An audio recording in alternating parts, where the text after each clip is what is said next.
Well, just I think within the last, I think it was 4 or 5 weeks ago, we had a, I don't know, mid-40s woman come in, and she wanted to buy a pellet grill just to bake on.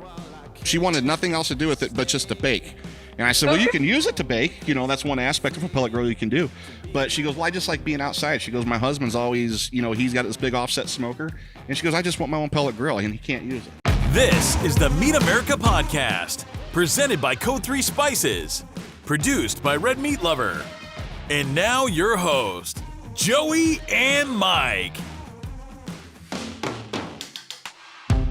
Hey everyone, welcome back to the Meat America Podcast, presented by Code 3 Spices and sponsored by Grill Great at grillgreat.com, and they can be found in retailers across the country.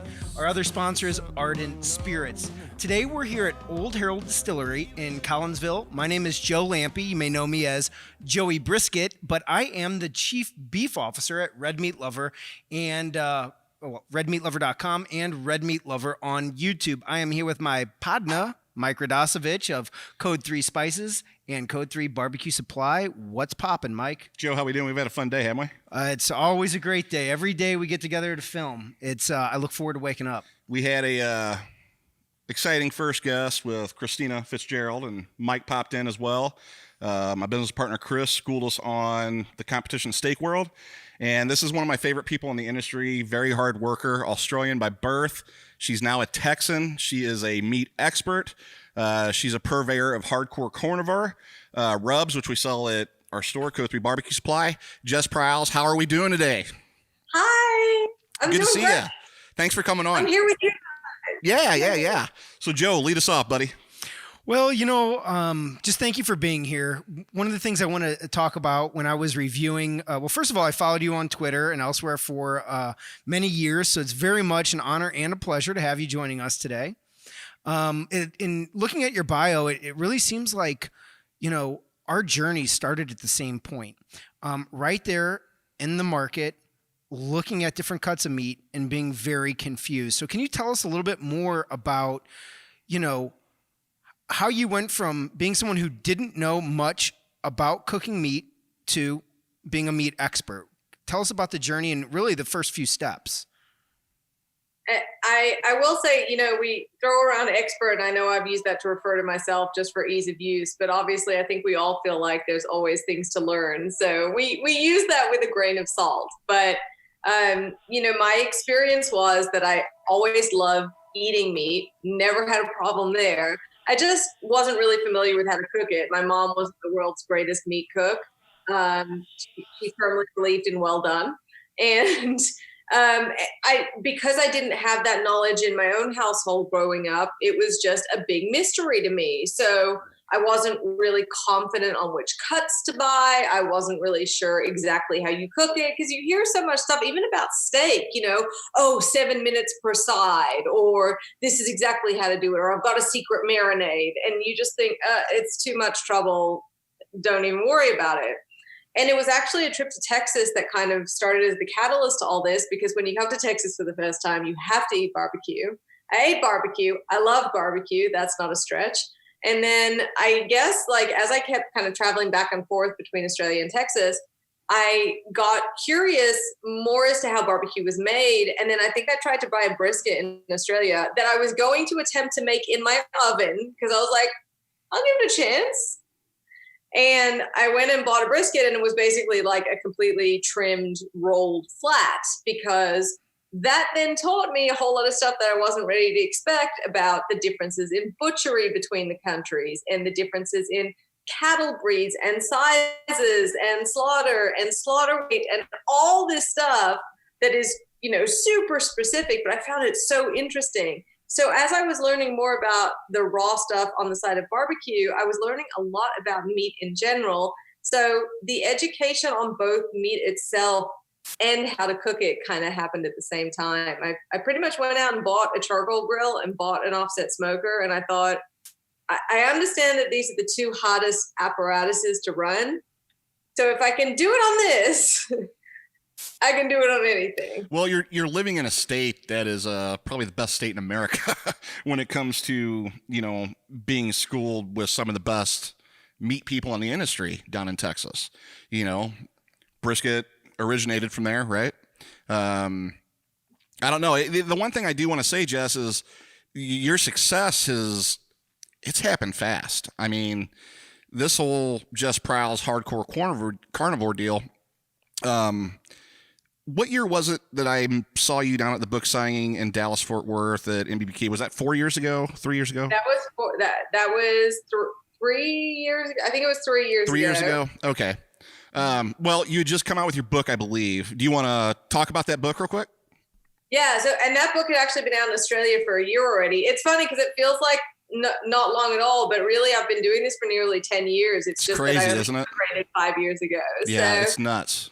Yeah, but Hardcore Carnivore is the book, and it's a general meat book. So the first part of it is called the forequarter, and it's got like little tidbits of information, both about grilling and meat and trimming and all of that, grinding your own burgers. And then the back half of it's all recipes, and it's over 100 recipes, beautiful pictures. I was very fortunate to have a really, really nice publisher in Australia. And it's the number one thing that people do when they pick it up is they're like, oh, this is really nice. Because I feel like there's a lot of people that either self-publish or maybe have kind of more economic book deals, and this is a very sturdy, very, very nice book that I'm proud of. And you should be proud of it. I bought 5 of them for friends and family for Christmas that year, and they all love it. So, what's that? Did I send you the check? Like the? No, you didn't, but that's okay. Hey, here's the thing. I mean, we all support each other in this industry. A lot of people think that, we don't support each other. This is such a small industry, and there's not many really in our genre. And if you are, I've said this many times before, Joey, they just sort of disappear on their own because they don't get the attention from everybody doing the right things in our industry. So we all support each other. And I mean, all your content is fantastic, and you got a heck of a following, so congratulations on that. One thing, before Joey dives into the rest of this, I want to talk about your rubs real quick and how you came out with them. So me and Chris think we did a pretty good job of differentiating ourselves from the market. I think you probably have done the best job yet. I'm looking at your labels now. I've got your red right here. It's your Hardcore Carnivore Red. I've got your black that we're going to talk about, and I got your michelada, and I've got your camo right there, which I love them all, and we sell a lot of your product too at our shop. Let's start off with probably the most popular one, the Hardcore Black. How did you come up with this, and what was the inspiration behind it? And we know there's that one secret ingredient in the Hardcore Black that you really don't see in a lot of rubs out there at all.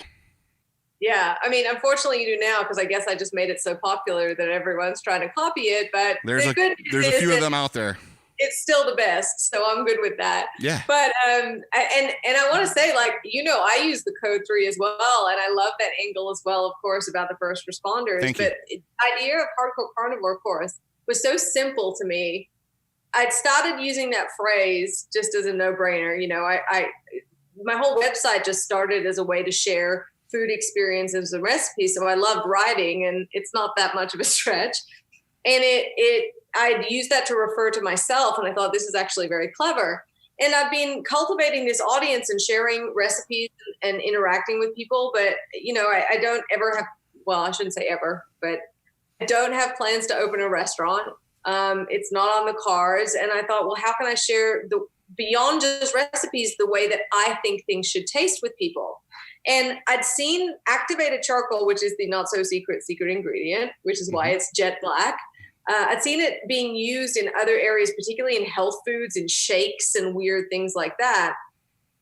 And I wondered what it would be like to apply that to a rub. And really, the most extraordinary part was I got a quote on producing it, and I'd never intended to get into the spice market. It wasn't strategic. I didn't have a big business plan. I just got the quote and thought, all right, if that's the minimum, if it all goes south, everyone gets a Christmas present with my name on it. Like, that's how it's going to work. But I was confident that the biggest difference about my seasonings is, and I think maybe this has something to do with the Australian factor, I feel like for a lot of Americans, they want their seasoning to be like in your face. You're right. Like, really, you're pretty much spot on, though. Like bold, sugary, ballsy. Like, if I'm going to buy seasoning, I want things seasoned. Yeah. like, very intense. And I am a firm believer, like I personally don't like injecting meat because I love the flavor of meat. And so the whole idea behind the Hardcore Carnivore seasoning line is it's meant to enhance without overpowering. It's very, very subtle, which I think has surprised and I think clearly delighted a lot of people because it blows my mind how quickly we're growing too. And I'm incredibly thankful for it. Explore the methods and recipes for cooking meat in restaurants across America as we showcase experts on location in their restaurant kitchens to educate, inspire, and entertain. Tune into our travel cooking show, Meat America, only on YouTube and redmeatlover.com. Well, I just wanted to, one of the things that I find really interesting about our guests, who have all been very successful in their own right, is that story of the success. You gave us you opened up the door for us a little bit into your mindset there with the spices. I'm just going to buy them, and if it doesn't work out, everyone's going to get a Christmas gift. I think what I'm not hearing there is a fear of failure. What I'm not hearing there is fear. I'm hearing a lot of courage to go out and make the purchase. But I want to go back a little bit further in your story, even before that. We talked about, you're in Texas, you're inspired by the brisket. Walk us through how you go from that right there to the first few steps of turning this into a business. What were those? I think people find it really inspirational to hear someone who's walked the path. And the funny thing is, it was completely organic. My website started as a blog, and I don't call it a blog anymore because it's not a personal ode to my feelings. It's like a resource full of recipes. But it started as like, I loved visiting Texas so much that it was like nearly a travel diary through food. So the things that I was eating, sharing, and then it naturally started doing some recipes. So maybe just like a pickle recipe for my grandma, or I even remember it's not on there anymore, but at one stage I had like an ooey gooey butter cake recipe on there, just the Americana that I would try and capture when I was back home in Australia. Which originated in St. Louis. Really? Because I thought it was Paula Dean's. if I'm not mistaken, we'll have to double check on this, but I'm pretty sure gooey butter cake came from St. Louis. Local lore says so. Yeah, local lore says so. But anyway, go ahead. And so I would all I was doing really was just sharing what I was passionate about. And it was talking about Texas and talking about food. And people in Texas, it doesn't hurt that it happened to be Texas because they love anyone who loves Texas as much as they do. So people started embracing and like, oh, you've got to try this. You've got to do this. You've got to go hunting. You've got to like go tubing. And that's as simple as it started. And then as my passion grew very specifically, and I thought, well, I really don't want to just talk about other people's food and other people's restaurants. I really want to contribute something to the internet because it's a place that has a lot of opinions, but it could also be a place for good stuff. And that's when I started making a real concerted effort to really work on recipes, publish them frequently, making sure they worked, making sure there was a nice photo to go along so you really get an idea of what you're making. But it was also stuff that I wanted to eat. It wasn't just because I Googled it and decided that's going to be good for my SEO or whatever. So right. it couldn't have been more organic and more real in terms of being passion driven.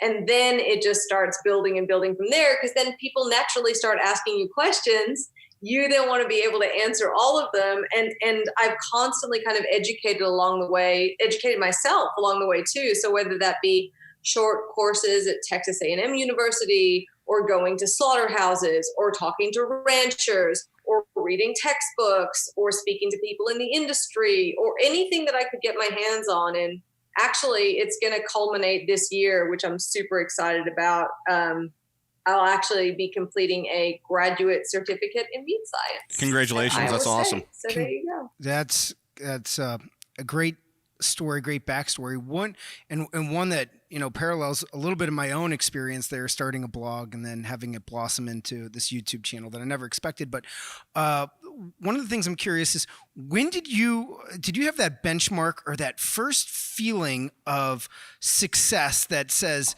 I might have a business here and not just a really well-written food diary. Do you remember, was there a moment or a benchmark that you had in your head that when you hit it, you're like, yes, I'm on my way. This could be a business?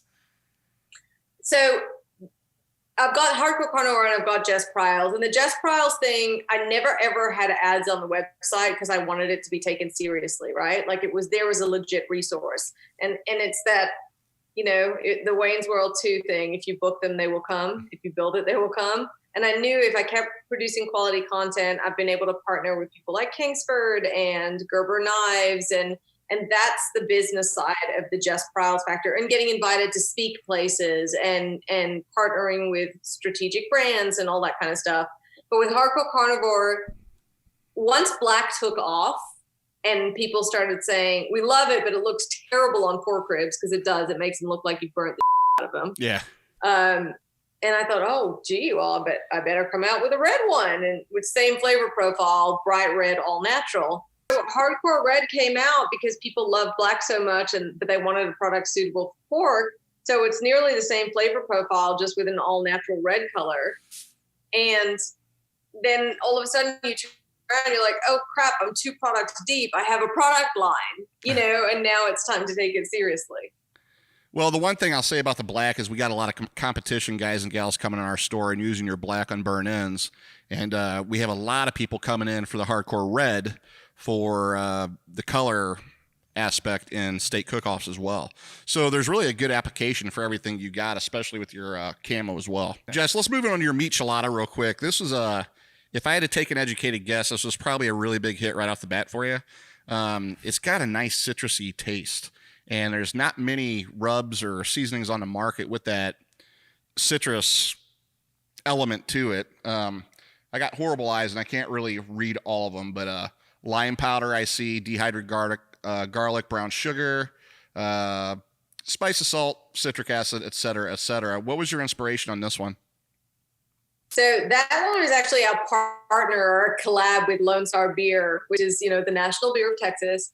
And we're inspired by those twang beer salts, like the real zesty, zingy beer salts that you would dress on the neck of your beer. And I hadn't even seen that. I actually haven't seen it outside of Texas, where you can go and ask for your beer dressed and they'll like run a lime along the side and put some salt on it. And I wanted to add chili to it as well, really earthy chilies, not just spicy. But yeah, it's got real lime juice in it, because I think that's part of it too. Because this was not a strategic, how can I do this the cheapest? How can I put a fun name on it but crap in the bottle, which of course you and I don't do. Right, speaking my language.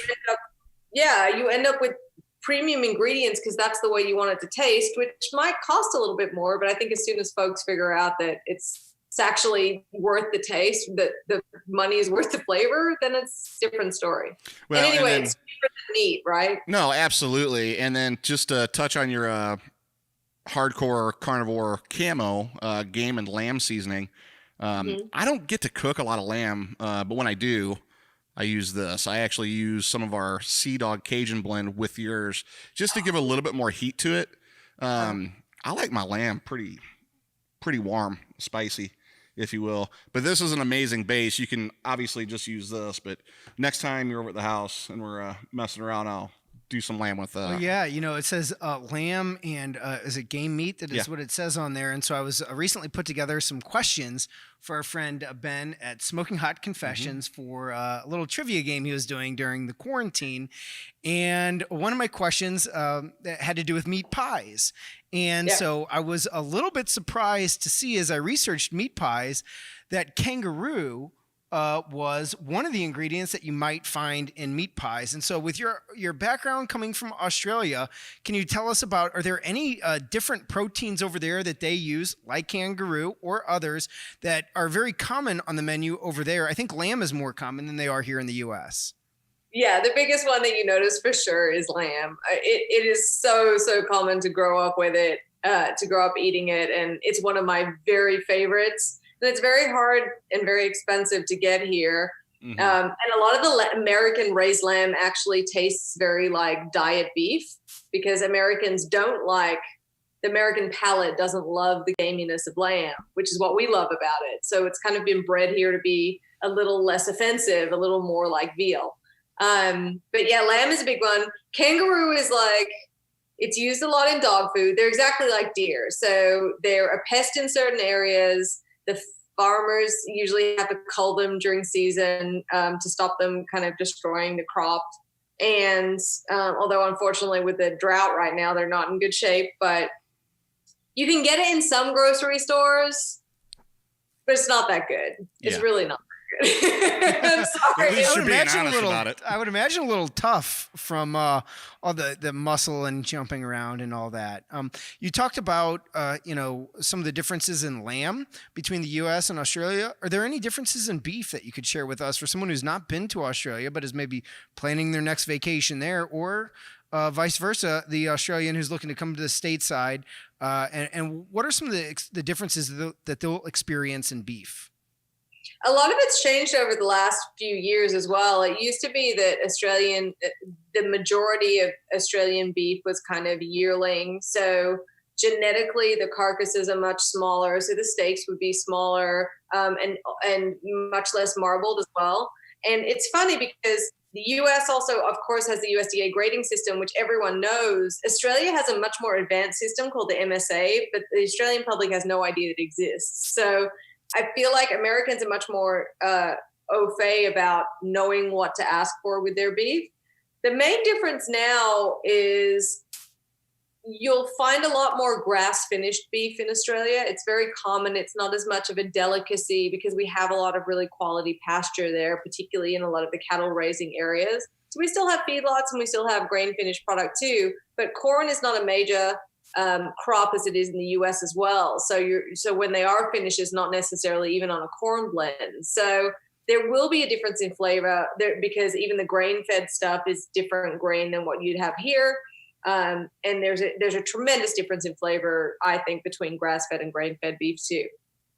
Oh, 100% agree. Totally agree. I kind of want to jump back into your story a little bit, kind of, how you got from where you were to where you are today. And I don't think that we could overlook that you're a female in a mostly male-dominated industry. I know my mother was a scientist. She actually has medical patents to her name. And I remember her coming home from those days at work, surrounded by men who were trying to get her off the paper or trying to minimize her role, just basically not getting the same respect that they were giving to other male scientists. So I've always grown up acutely aware of that feeling that some women do feel marginalized, and especially in these businesses that are very much male dominated. So can you share with us some of the challenges that you might have experienced, as you've expanded your business as a woman in a mostly male dominated industry with potentially some bad barbecue bros out there, if you will?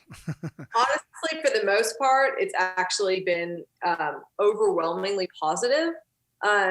The barbecue industry and the barbecue scene as a whole is actually very welcoming, in the same way as you see a lot of people take their whole families to cook-offs or husband and wife cook-off teams, on the competition side of things. But I really hadn't ever come up against anyone telling me that I don't know what I'm doing or that I couldn't know it. The other main thing for me is that I also have never tried to gain anything because I'm a female. So I've been very cautious not to exploit my image. I think there's a difference between, walking a fine line and taking it all the way there, because I'm here and I want to be here because I'm really good at what I do, not because I happen to be a woman so I get extra pass outs for it or anything like that. Like, we haven't signed up for the women-owned business technical certification, even though I am. But, as I said, overall, it's been completely overwhelmingly positive. I think the few times that it's a negative would probably be the same in any male-dominated industry, where really I think I miss out a little bit on what I would call the bro factor, which is, I think for a lot of people, especially in the age of social media, it's extremely easy to connect with other dudes. And kind of bro down a little bit. Sure. But you like a married famous guy can't really direct message a married well-known woman with the same freedoms. It's just a little bit awkward. So it's not a huge deal, but Mike, you must know what I'm talking about, just in terms of some of those kind of connections you make with more influential people online. Just, yeah. And they just, it's harder to connect with that sometimes. No, I'm fully aware of what you're talking about. And, this whole thing's been a process for me and Chris, especially with the popularity of the company and the business growth and whatnot. But, I think there's a big difference, Joe, between somebody that comes in the industry and just tries to fake it till you make it. It's hard to do in our industry. I mean, there's a lot of, you've got Google, you got all these cooking shows, you've got YouTube now. It's hard to fool anybody in our industry. We talked earlier to Christina Fitzgerald. She said hi, by the way. She loves you to death. She's sweet as can be. But, we touched on that with her for a little bit. And I was telling Joe that I actually learn more from women in our industry because they pay more attention to detail. And I think it's just built into your guys' DNA over us impatient men, basically. You're laughing, so that's fine. I guess I'm hitting the mark on the head. Yeah, but as much as you're an impatient, I'm a nagging, like, clean the kitchen, don't put that there. Yeah. Well, but what I was getting at though was like, I can honestly say, just from knowing you as long as I have and watching you, that you've earned every single ounce of respect that you've been given thus far. And there's some people out there that are, and I really don't want to go into it, Jess, and waste people's time with this, but the one thing that I do want to pat you on the back for is you have a very respectful way of putting certain issues in place. And I think that's one nice element that you really bring to our community as a whole. There's a lot of people jumping into our neck of the woods when it comes to sauces and rubs and this, that, and the other. Our grunt rub gets made over 2 times a year, I think, right now. And it just is what it is. I quit going to bed worrying about it several years ago, but just like with your black or anything else, it's, for one, I don't think people realize how many thousands of units you have to sell to even be profitable. And that's on a weekly basis, not on a yearly basis, a weekly basis, so I quit worrying about that stuff. But do you want to touch on real quick, sort of your take on what I just sort of identified? You mean it on like people kind of coming Well, out? here's the thing, I'm not posting recipes out there like you are. I've seen a Jess Pryles recipe written 15 different ways, and the only thing that was different was your name wasn't on it. Yeah, and that happens a lot.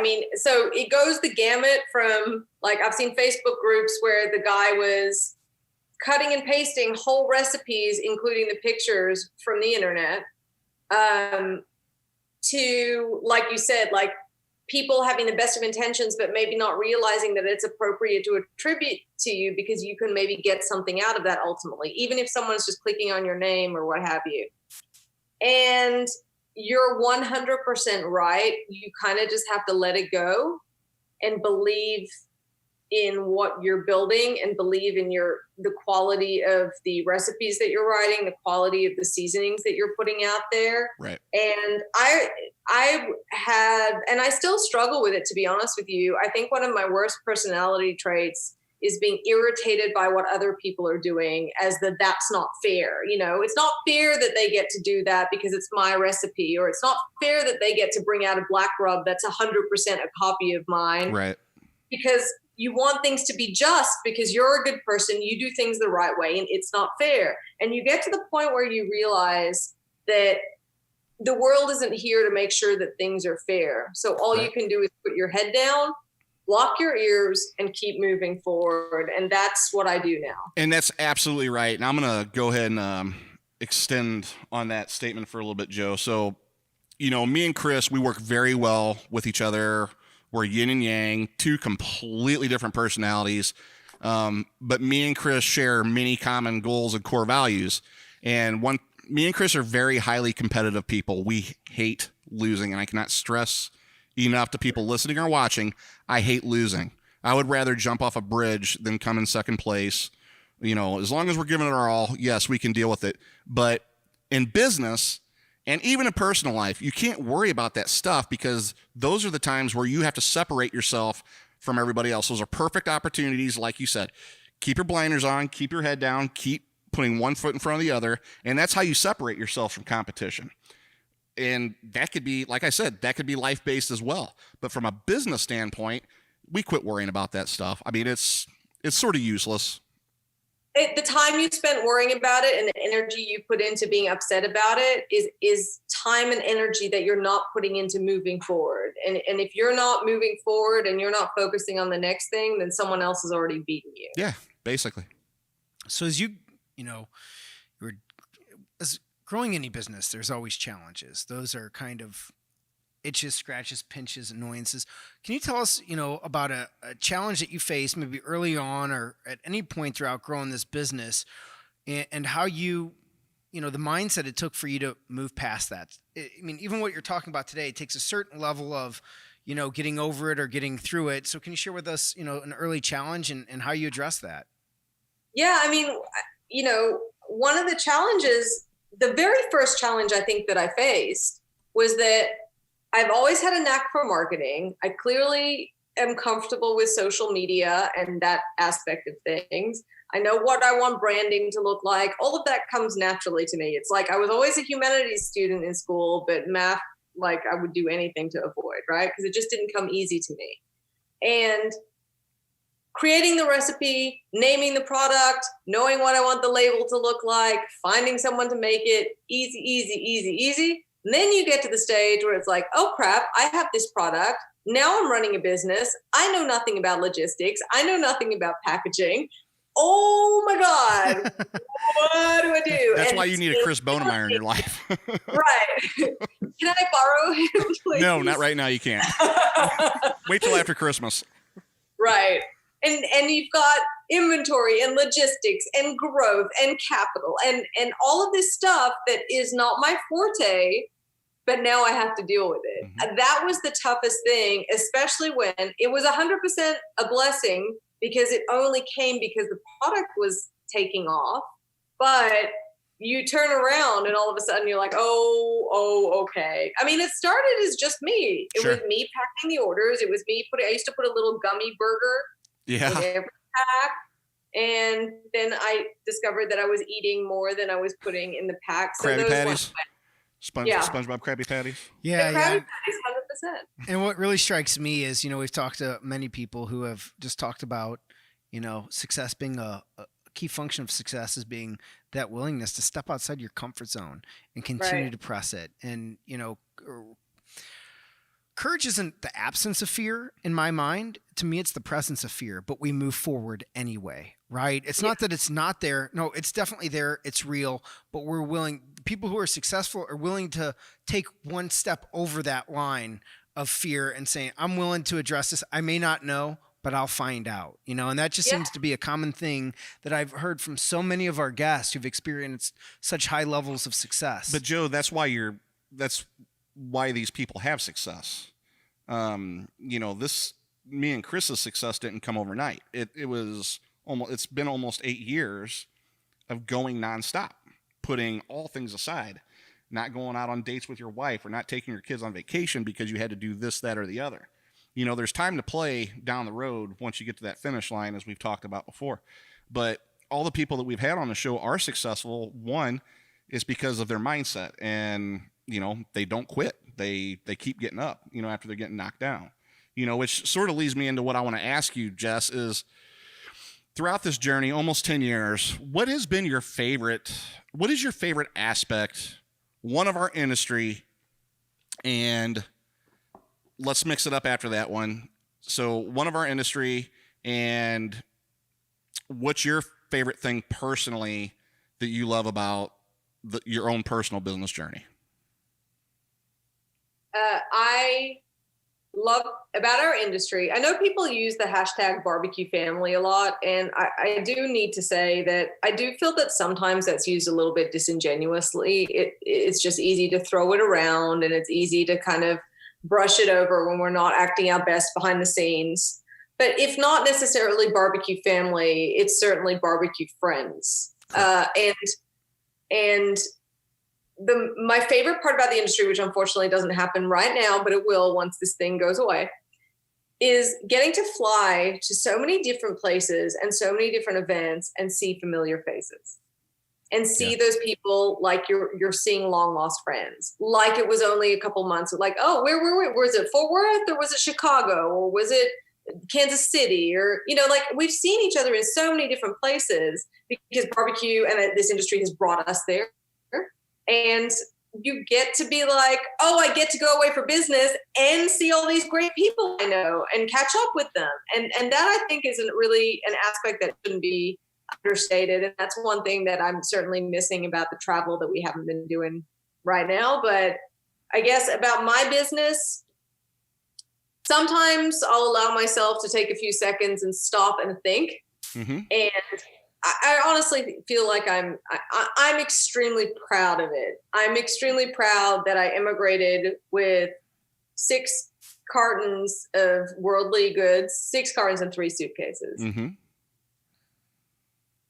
Me and my dog. And I really do feel like I've built myself a small empire. And I feel like I came from behind the 8 ball, being in unfamiliar country with unfamiliar resources. Arguably there's a few things that's tougher about being a woman, but it didn't stop me, and I don't see it as like a woe is me. I think that speaks volumes about who you are as a person and the courage that you have burning within inside of you, because she just sort of painted a pretty easy picture for people that are listening and watching. You leave Australia with your dog, 3 suitcases and some other stuff, and you settle in Texas, and now within, a handful of short years, you're a meat expert and you're making waves on the internet. And I just think it's incredible. Yeah, Thank you. I think so too. And I find it really inspirational, which is why I like to get into that story, because we all start somewhere. You talked about, 8 years, Ray Kroc, President McDonald said it only took me 30 years to become an overnight success. I know that one of the stops on your journey was at Brisket Camp, and Kevin Coleman of Weber Grills spoke very highly. Shout out, Kevin. What's up? Spoke very highly of that. I have some friends who own a company called Standard Meat, the Rosenthal family. I believe they have a building at Texas A&M named after them. So can you share with me, that sounds, my friends speak very highly of the camp. But can you share with me whether it's that or another experience that you've had throughout your career that what I would call like a pinch me, I'm dreaming kind of moment? I'm really here. I'm really doing this. That first moment or two where it's like, oh my gosh, I really can't believe I'm doing this. Yeah, and it's the Rosenthal Meat Center at Texas A&M University. That's where Brisket Camp is held. And the very first time, so I'm the opening speaker at Brisket Camp every year, but I was actually an attendee at barbecue camp. So that was, you've already identified, it was a huge moment. And particularly last year, there were 2 or 3 people in the audience from Australia who I knew. And I'm like, I know these people, they've paid a lot of money to be here. Listen to me talk. That's awesome. This is pretty epic. So I think stuff like that, and just there's little personal milestones too, like when I got my first truck, sure. And I was like, oh no, you're too small, you don't need it, whatever, because I'm pretty short. And I was like, no, I'm getting a truck. Yeah, well, and that's cool. Yeah, so here's the other thing, and I could only just imagine. I was telling Christina earlier on the earlier podcast that we have so many women coming in by themselves, doing all the shopping. We have everything that you could find at a barbecue supply, obviously. And we have seen a huge uptick in grill sales that women are buying for themselves, not their husbands, for themselves. And they're coming in and they're saying, oh, I just knocked out my first brisket last week or my first pork. But, you've got this incredible following.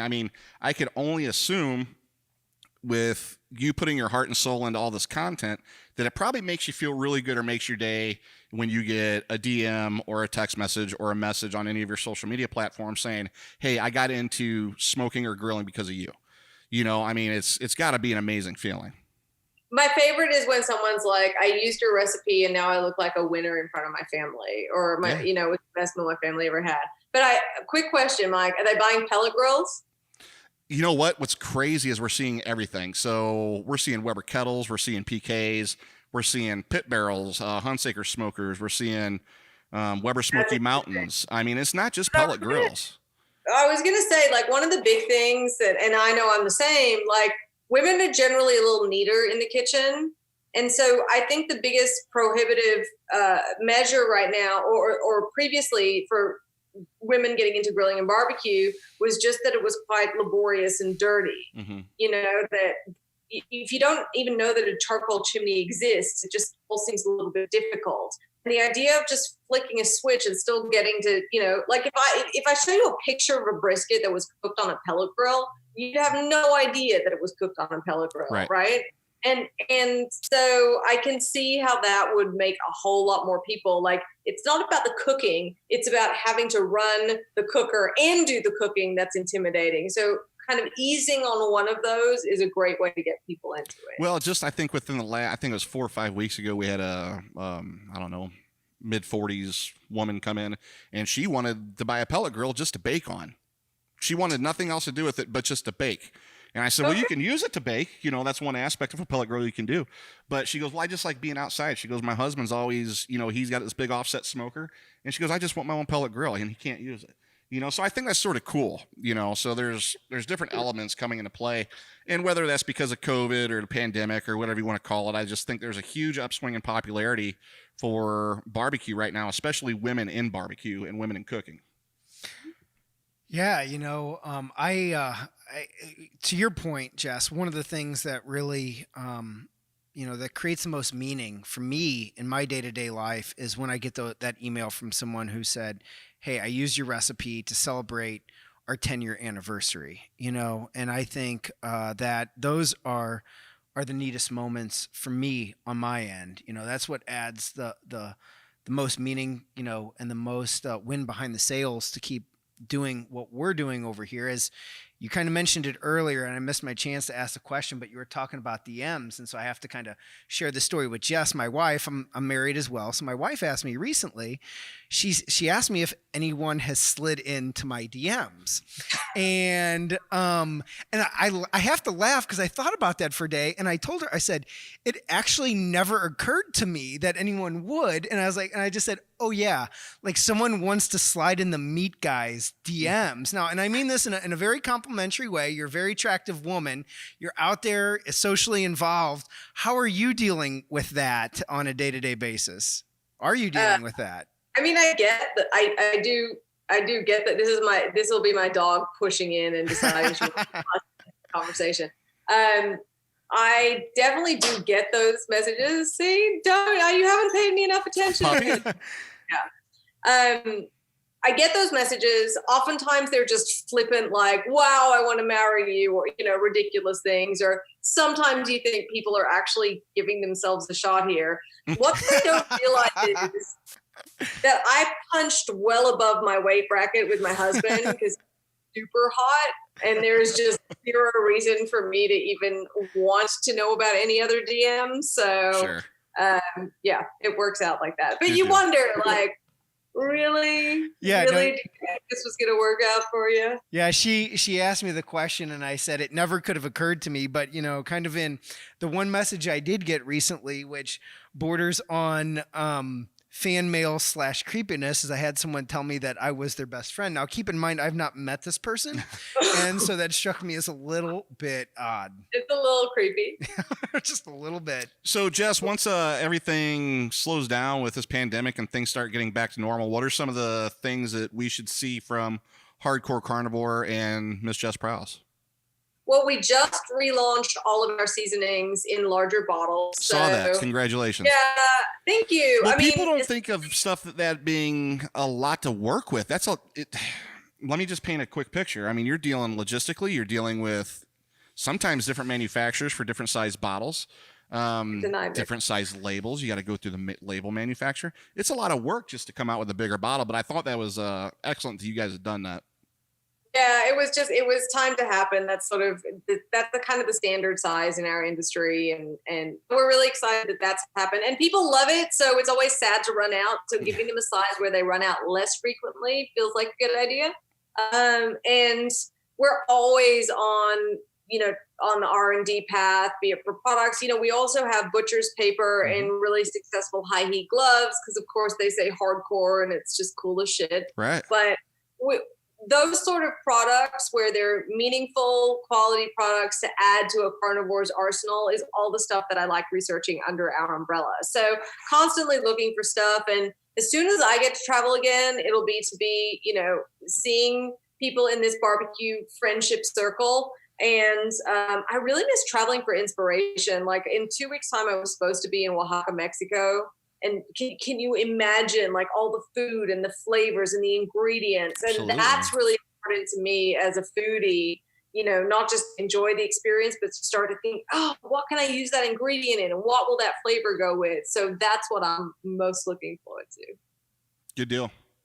Joe, we're getting close on time right now. You want to close us out and do our figure out where we can find her and all that good stuff? Not really. I'm having such a good time hanging out. I know, but I got to really go home and pick my daughter up. So, well, I guess we'll end it this way. Jess, can you tell people how to find you across the entire interwebs?